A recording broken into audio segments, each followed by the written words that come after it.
अस्सलाम वालेकुम रहमतुल्लाहि व बरकातुहू। मैं हूँ सदाकत मिन्हास।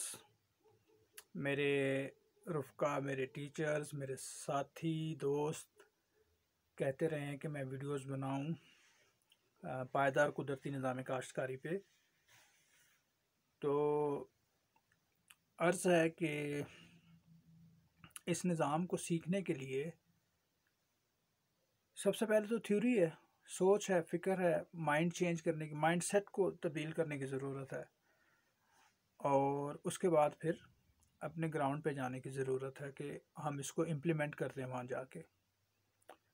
तो जहन की ज़ंजीरों को तोड़ने की ज़रूरत है। ये एक बड़ा ज़रूरी इब्तदाई मरहला है, इसके बगैर कुछ नहीं हो सकता।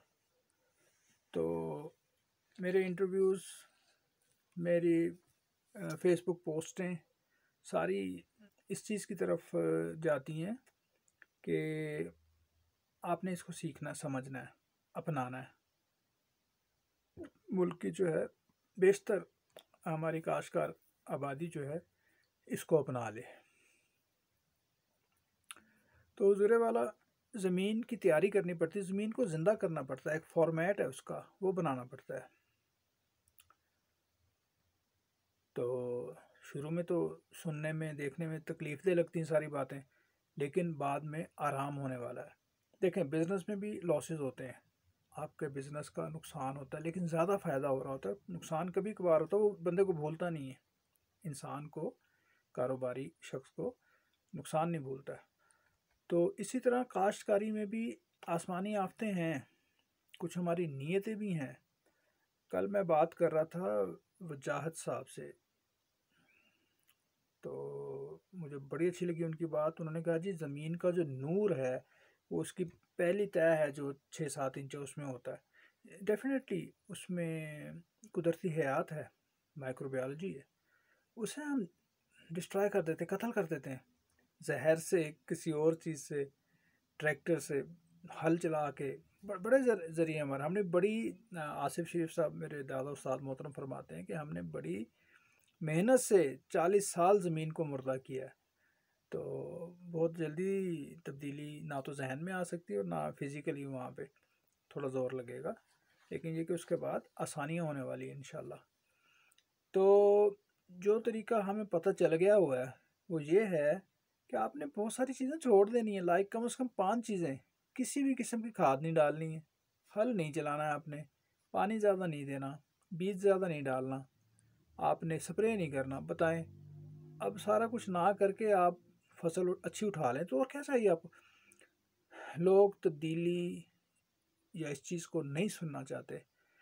वजह क्या है कि हमारे जैसे सादा लोग, मुखलिस, नेक इंसान नहीं पहुँचे उन तक, काश्तकारों तक। हमसे पहले मदारी, वो नौसरबाज ठग पहुँच गए। उन्होंने कहा जी आप ये केमिकल डालें तो जनाब देखें फिर आप करोड़पति हो जाएंगे, ये फसलें आएंगी। अब काश्तकार को नहीं पता। अच्छा, वो इतने तंग आ चुके हुए हैं कि हमारे जैसे बंदे की बात भी वो सुनना पसंद नहीं करते। वो कहते हैं एक नया तमाशा शुरू हो जाएगा, अब नए जादूगर आ गए। तो बड़ी मुश्किलात हैं, क्योंकि मैं तो ग्राउंड का आदमी हूँ। मैं तो खेत में बैठता हूँ, उधर काश्तकार से इंटरव्यू करता हूँ, अभी कितना खर्चा करते हो। वो कहते हैं जी हम 25 मन गंदम उठाते हैं, 50,000 रुपये खर्चा करते हैं। 30-30 बोरियाँ खाद डालने वाले भी मुजाहिदीन हैं। मिर्च के 1 एकड़ में 30 बोरियाँ, पता नहीं 60 भी डालेंगे तो उन्हें कुछ नहीं मिलने वाला। ताहम एक गलत तस्वुर है, मिसकंसेप्शन है, इन चीज़ों को दूर करना है।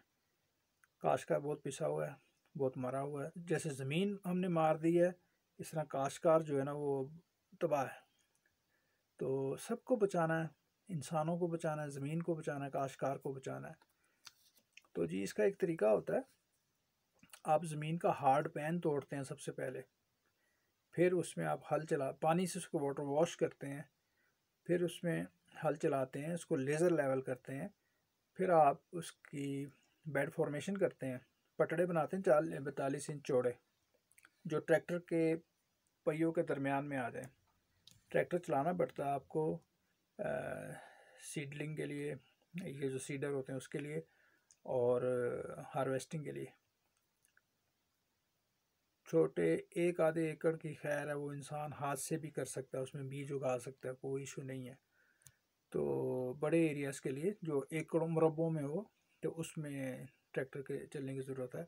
और ये पटरे जो हैं, रेस्ड बेड जो हैं, वो बनाते हैं शुमालन जुनूबन, from north to south, south to north, what. तो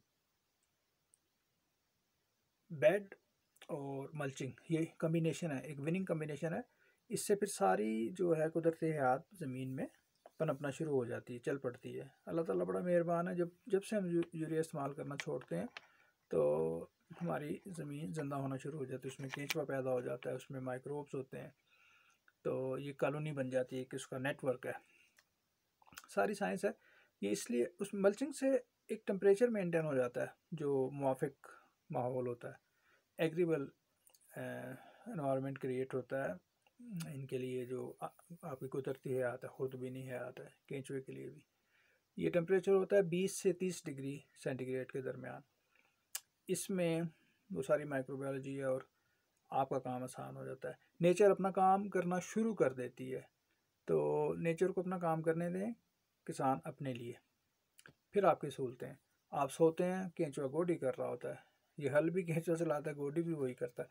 आप इस पटड़े रेस बेड के ऊपर चलते नहीं हैं, इसके ऊपर ट्रैक्टर नहीं चलाते, एक छोटे बच्चे की तरह इसकी केयर करते हैं। मल्चिंग के बड़े फ़ायदे हैं, वो पानी को काबू करके रखती है ज़मीन में, और गर्मियों में कूलर, सर्दियों में कंबल का काम करती है। तो ये सारा मैकेनिज़्म है, ये सारी साइंस है। फॉर्मेशन एक दफ़ा बनानी पड़ती है, उसके बाद बड़ी सहूलतें हो जाती हैं। मेरे उस्ताद कराम फरमाते हैं कि हमने तीसरे साल तक भी नुकसान उठाया है, तो कड़वी गोली खानी पड़ती है। आखिर कभी तो इस ज़मीन को ज़िंदा करना है ना, इस पर रहम करें, ज़मीन को ज़िंदा करें ताकि हम खुद ज़िंदा हो जाएं। इजाज़त चाहता हूँ। अस्सलाम वालेकुम रहमतुल्लाहि व बरकातहू।